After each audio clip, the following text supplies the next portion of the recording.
Iran के सर्वोच्च नेता खुमैनी साहब का जिस तरह से अंतिम यात्रा ईरान में निकला हुआ है और ईरान में जिस तरह से लाखों लोगों का जो भीड़ उमड़ रहा है, जहां जहां से ये अंतिम यात्रा गुजर रहा है और जिस तरह से लाखों लोग सड़कों पे जिस तरह से खुमैनी साहब का अंतिम दर्शन करने के लिए जिस तरह से ईरान के सड़कों पे नजर आ रहे हैं, तो वहीं ये भी खबर आ रही है कि आज ओमान के तट के पास 2 मालवाहक जहाजों पे जिस तरह से हमला हुआ है और ये हमला अमेरिका बोल रहा है कि ईरान के द्वारा किया गया है और ईरान बोल रहा है कि अमेरिका के द्वारा किया गया है, लेकिन ये हमला कौन किया है अभी इसका आधिकारिक पुष्टि नहीं हुआ है। लेकिन आज 7 जुलाई को खबर आ रहा है कि ओमान के तट के पास 2 जहाज जो एशिया के तरफ आ रही थी, मालवाहक जहाज, उन पर जिस तरह से हमला हुआ है, तो ये जनेवा कन्वेंशन क्या हुआ, समझौता क्या हुआ, कुछ समझ में नहीं आ रहा है। और जिस तरह से एक बार फिर से हुर्मुज संकट जिस तरह से खड़ा होते हुए नजर आ रहा है और आज ही की खबर है, रॉयटर्स का ये खबर है, पूरी जानकारी आपको देंगे। तो वहीं खुमैनी साहब का अंतिम संस्कार कौन सा शहर में होगा ये भी बताएंगे, वीडियो में अंत तक बने रहिएगा तभी समझ पाएंगे। नमस्कार, मेरा नाम विश्वजीत और आप देख रहे हैं वाक फॉर इंडिया न्यूज। जो अमेरिका और इजराइल आपका ईरान में रिजिम चेंज करने ये लोग गए थे, लेकिन रिजिम तो चेंज नहीं हुआ और ये लोग जिस तरह से मतलब अपना भद पिटवा लिए और ये लोग 2 दिन में ईरान को पूरे तरीके से वहां रिजिम बदल देना था, वहां सत्ता परिवर्तन कर देना था। लेकिन ईरान ने सबक सिखा दिया कि तुम अपने जगह पे महाशक्ति हो, लेकिन एक्चुअल में अगर आप देखिएगा ईरान तो भौगोलिक दृष्टि से मतलब अभी शक्तिशाली ईरान है, क्योंकि ये लोग गए थे परमाणु खत्म करने ईरान से, आपका अमेरिका और इजराइल कि ईरान से हम लोग परमाणु खत्म कर देंगे, जो बैलिस्टिक मिसाइल ईरान बनाता है वो ईरान को बनाने नहीं दिया जाएगा, जो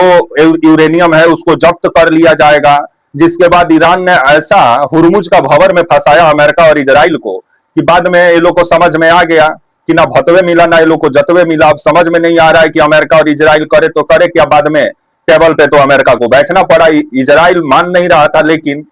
बड़ा पापा का बात तो बेटा को मानना पड़ेगा। अमेरिका का दाएं बाएं अगर इजराइल किया तो इजराइल फिर दाएं बाएं हो जाएगा, जिसको लेकर के इजराइल अमेरिका का बात मानना इजराइल का मजबूरी है। जिसके बाद अमेरिका को काफी नुकसान हुआ, क्योंकि ये युद्ध में जिस तरह से 110 दिन के आसपास ये युद्ध चला, जो फरवरी में युद्ध शुरू हुआ, जो 2 दिन में खत्म ये लोग कर देने का बात कर रहे थे, लेकिन 2 दिन में तो युद्ध खत्म नहीं हुआ, 110 दिन युद्ध खींच दिया ईरान। और ईरान जिस तरह से जो खाड़ी देशों में अमेरिका का बेस है, ओमान हो, कतर हो, सऊदी हो, बहरीन हो, उन जगहों पर जिस तरह से निशाना बनाना शुरू किया अमेरिकन सैनिकों को और अमेरिकन बेस जो था, क्योंकि तेल दूसरे का सुरक्षा अमेरिका करता है।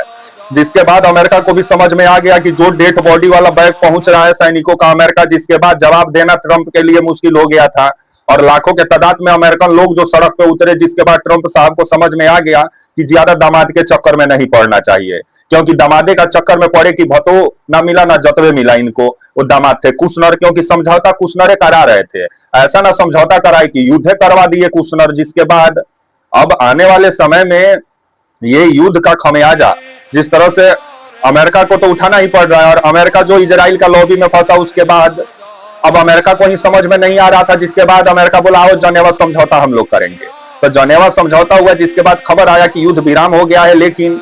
जो हजारों लोग मारे गए ईरान में, खबर आया कि ये युद्ध में ईरान में सबसे ज्यादा लोग मारे गए। ईरान में खबर है कि कुछ मीडिया रिपोर्ट की माने, अंतरराष्ट्रीय मीडिया रिपोर्ट की, तो आपका 18,000 से ऊपर लोगों की मौत हुई है और आपका जो है वो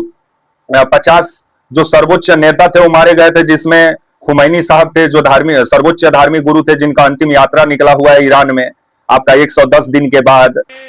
युद्ध विराम होने के बाद। उसके बाद 26,000 से ऊपर लोग घायल हैं ईरान में। तो इस युद्ध में जिस तरह से आम लोगों को नुकसान हुआ, जिस तरह से बिनाब एक शहर है ईरान का, जहां लड़कियों का स्कूल को जिस तरह से अमेरिका निशाना बनाया कि इजराइल निशाना बनाया, अभी तक कंफर्म नहीं हो पाया, लेकिन अमेरिका इजराइल के द्वारा जिस तरह से बम गिराया गया, जिसमें 150, 160, 70 लड़कियां मारी गई थी, वो गर्ल्स स्कूल पे जो बम गिरा था ईरान में बिनाब शहर में, तो उस पर तो ट्रंप साहब अपना मुंह नहीं खोले। तो वहीं ये भी खबर आया था कि आपका इजराइल में भी नुकसान हुआ था। इजराइल में भी आपका तेल अवीव जो राजधानी है उसको जिस तरह से धुआं आपका ईरान किया, जिसके बाद इजराइल और अमेरिका को समझ में आ गया कि भाई सबसे अच्छा है टेबल पे बैठो, नहीं तो जैसा मिसाइल ईरान बना के बैठा है, सीधे 3000-4000 किलोमीटर वाला मिसाइल है, जिसके बाद ये लोग टेबल टॉक के लिए मजबूर हुए। उसके बाद खबर आ रहा है कि आपका ये 28 लोगों की मौत हुई ईरान में, और आपका मतलब 8000 से ऊपर लोग घायल हुए, कुछ मीडिया रिपोर्ट की माने तो। अमेरिकन सैनिकों का जो विभिन्न देश है आपका खाड़ी देशों में, वहां जो मिसाइल छोड़ने का काम ईरान किया, जिसमें खबर आया 15 सैनिकों का मौत हुआ था, जिसके बाद ट्रंप साहब से सवाल पूछने लगे थे अमेरिकन, जिसके बाद ट्रंप साहब को भी समझ में आ गया था कि ये युद्ध अमेरिकन लोग नहीं चाह रहे हैं, ये ट्रंप शुरू किए, तो ट्रंप तो टेबल टॉक तो करना उनका मजबूरी बन गया। जिसके बाद खबर आया 300 से ऊपर सैनिक घायल भी हुए थे खाड़ी का देशों में अमेरिका का, जिसके बाद अमेरिका टेबल टॉक करने के लिए तैयार हुआ, और बीते दिनों जनेवा कन्वेंशन हुआ, जिसके तहत यह युद्ध विराम हुआ। और आज मतलब 3-4 जुलाई से जो श्रद्धांजलि कार्यक्रम जो रखा गया है, आपका 9 तारीख तक श्रद्धांजलि कार्यक्रम चलेगा। 9 जुलाई को ही खबर आ रहा है कि सुपुर्दे खाक किए जाएंगे सर्वोच्च नेता जो है खुमैनी साहब, जिनको मतलब दफन किया जाएगा पूरे राजकीय सम्मान के साथ, क्योंकि ईरान के सर्वोच्च नेता थे, और ईरान में सर्वोच्च नेता का पद सबसे बड़ा पद माना जाता है। और खबर आ रहा है कि आपका 3 से 4 जुलाई को जो शुरू हुआ आपका श्रद्धांजलि सभा का जो शुरुआत हुआ 3-4 जुलाई को तेहरान में 3-4 जुलाई को विभिन्न देशों के आपका प्रतिनिधि मंडल भी पहुंचे, मतलब उच्च स्तरीय प्रतिनिधि मंडल। अमेरिका आपका पाकिस्तान से भी खबर आया कि शहबाज शरीफ गए, आपका चीन ने भी अपना प्रतिनिधि मंडल को भेजा, ऊपर ये भी खबर आया कि रूस ने भी भेजा, और भी जो देश हैं वो अपना प्रतिनिधि मंडल को भेजे हैं आपका ईरान खुमैनी साहब का जो श्रद्धांजलि सभा है उसमें शामिल होने के लिए। तो वहीं ये भी खबर आ रहा है कि 100 से ऊपर देशों के प्रतिनिधियों को बुलाया गया था इसमें, जिसमें खबर आ रहा है कि 30 देशों के सर्वोच्च प्रतिनिधि मंडल इसमें पहुंचे और आपका खुमैनी साहब को श्रद्धांजलि दिए। जिसके बाद खबर आया कि भारत के तरफ से भी, विदेश मंत्रालय के तरफ से भी खबर आया था कि ये प्रतिनिधि मंडल को भेजा गया था, उच्च स्तरीय प्रतिनिधि मंडल को, जो खुमैनी साहब का श्रद्धांजलि समारोह में शामिल हुए। तो वहीं कांग्रेस के तरफ से खबर आया था कि सलमान खुर्शीद गए थे श्रद्धांजलि सभा में आपका 3-4 मई को। उसके बाद 3-4 जुलाई को श्रद्धांजलि सभा का आयोजन किया गया था तेहरान में। उसके बाद अंतिम यात्रा जो खुमैनी साहब का निकाला गया, जो आपका 7 जुलाई को कोम शहर में पहुंचा, जहां लोगों ने श्रद्धांजलि दी। और जिस तरह से लाखों के तादाद में लोग अभी ईरान के सड़कों पे नजर आ रहे हैं और अपने सर्वोच्च नेता को नम आंखों से जिस तरह से विदाई देते हुए दिखाई दे रहे हैं। तो वहीं आपका ये भी खबर आ रहा है कि 7 जुलाई को आपका कुंभ में आज आपका कुंभ पार्थिव शरीर पहुंचा हुआ है खुमैनी साहब का, जहां ईरान के लोग नम आंखों से अपने नेता को, अपने धार्मिक गुरु को जिस तरह से विदाई दे रहे हैं। तो वहीं आपका 9 जुलाई को, आपका 8 जुलाई को खबर आया कि जो इराक में जो सिया समुदाय का जो पवित्र शहर है आपका नजफ और करबला, इन शहर में ले जाया जाएगा पार्थिव शरीर जो है खुमैनी साहब का, जहां करबला और नजफ में आपका श्रद्धांजलि सभा का आयोजन किया जाएगा। और उसके बाद 9 जुलाई को जो आपका मशहद जो शहर है ईरान का, जो मशहद जो शहर ईरान का है, जहां इमाम राजा दरगाह जो है, राजे जो दरगाह है, इमाम दरगाह के नाम से जाना जाता है, यहीं पर उनका अंतिम संस्कार होगा आपका मशहद शहर में 9 जुलाई को खुमैनी साहब का। तो वहीं अभी जिस तरह से खबर आ रहा है कि अभी पूरे ईरान में जिस तरह से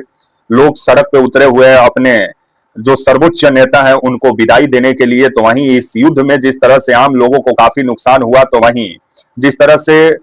ईरान के द्वारा यह भी मांग किया गया है कि जो बम मिसाइल मारकर जो इजराइल और अमेरिका जो ईरान को खंडहर बनाया, उसका नुकसान का भी भरपाई ईरान और अमेरिका के द्वारा अमेरिका और इजराइल के द्वारा किया जाएगा। इसकी मांग ईरान कर रहा है। तो वहीं आज खबर जिस तरह से आ रहा है कि IRGC जो आपका इस्लामिक रेवोल्यूशनरी जो गार्ड है, उसके द्वारा जिस तरह से सर्वोच्च नेता जो है खुमैनी साहब का, उनका अंतिम यात्रा निकाला गया है पूरे ईरान में, जिस तरह से शोक का लहर देखने को मिल रहा है। तो वहीं आज ये भी खबर आ रही है, रॉयटर्स की खबर है 7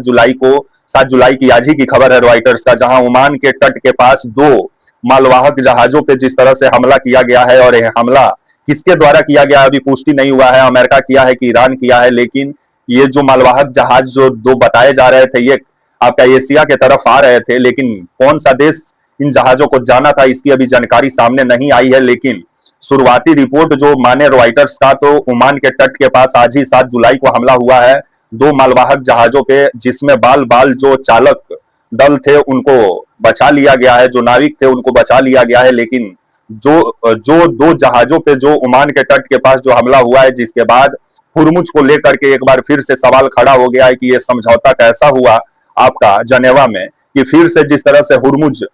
में टेंशन देखने को मिल रहा है, तो आने वाले समय में हुरमुज से पूरे तरीके से टेंशन कब तक खत्म होता है और कब तक मालवाहक जहाज सुचारू रूप से आना जाना करते हैं, ये देखने वाली बात होगी। लेकिन एक तरफ खुमैनी साहब का अंतिम यात्रा निकला हुआ है, जहां 9 जुलाई को उनका अंतिम संस्कार होगा, सुपुर्दे खाक किए जाएंगे पूरे राजकीय सम्मान के साथ खुमैनी साहब। तो वहीं आज 7 जुलाई आज ही की खबर है कि ओमान तट के पास 2 मालवाहक जहाजों पे हमला हुआ है, जो अमेरिका का कहना है कि यह हमला ईरान के द्वारा किया गया है, लेकिन ईरान के द्वारा अभी कोई पुष्टि नहीं हुई है। तो देखा जाए कि कब तक हुरमुज का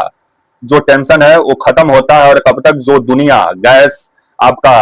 और जो तेल संकट से जूझ रही है वो कब तक खत्म होता है, ये देखने वाली बात होगी। और दुनिया को कब तक सहूलियत मिलती है, ये भी देखने वाली बात होगी। तो वहीं आज अंतिम यात्रा भी निकला हुआ है खुमैनी साहब का ईरान में, तो वहीं एक तरफ हुरमुज का भी टेंशन देखने को मिल रहा है, जहां रॉयटर्स का रिपोर्ट है कि आज ही हमला हुआ है ओमान तट के पास 2 मालवाहक जहाजों पे, लेकिन किसके द्वारा हमला किया गया है इसका भी कोई पुख्ता सबूत सामने नहीं आई है। तब तक के लिए आप मुझको इजाजत दीजिए, और आप हमारे channel walk for India news को प्लीज लाइक और सब्सक्राइब और शेयर करना ना भूले। तब तक के लिए नमस्कार, जय हिंद, वंदे मातरम।